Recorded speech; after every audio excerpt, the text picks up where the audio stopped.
Hi friends, choice നെറ്റിൻ്റെ പുതിയ വീഡിയോയിലേക്ക് എല്ലാവർക്കും സ്വാഗതം. നമ്മളിന്ന് നോക്കാൻ പോകുന്നത് CRPFൻ്റെ പുതിയ റിക്രൂട്ട്മെൻറ്റ് നോട്ടിഫിക്കേഷനെ കുറിച്ചാണ്. അപ്പോൾ നമുക്ക് അതിൻ്റെ നോട്ടിഫിക്കേഷൻ ഡീറ്റെയിൽസ് ചെക്ക് ചെയ്യാം.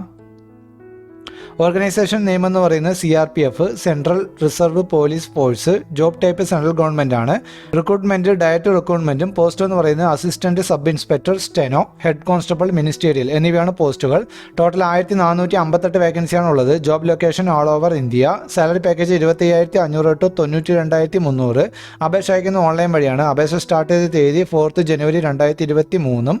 അപേക്ഷ അയക്കേണ്ട അവസാന തീയതി 25th January 2023 അപേക്ഷ അയക്കേണ്ട ഒഫീഷ്യൽ സൈറ്റ് എന്ന് പറയുന്നത് crpf.gov.in. ഈ ലിങ്ക് ഞാൻ വീഡിയോയുടെ ഡിസ്ക്രിപ്ഷനിൽ നൽകിയിട്ടുണ്ട്. അത് പകരം നിങ്ങൾക്ക് സൈറ്റിൽ ഡയറക്റ്റ് ആയിട്ട് കയറാവുന്നതാണ്. ഇതിൻ്റെ വേക്കൻസി ഡീറ്റെയിൽസ് നോക്കാം. അസിസ്റ്റൻറ്റ് സബ് ഇൻസ്പെക്ടറിന് 143, ഹെഡ് കോൺസ്റ്റബിളിന് 1315. അങ്ങനെ ടോട്ടൽ 1458 വേക്കൻസിയാണ് ഉള്ളത്.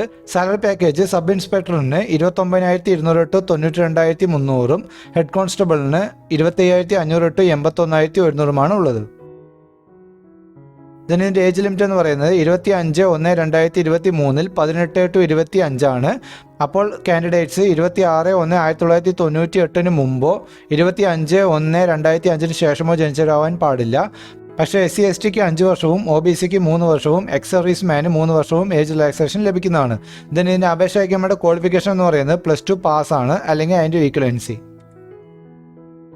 ഓക്കെ ഫ്രണ്ട്സ്, ഇത്രയുമാണ് CRPFൻ്റെ പുതിയ റിക്രൂട്ട്മെൻറ്റ് നോട്ടിഫിക്കേഷൻ ഡീറ്റെയിൽസ്.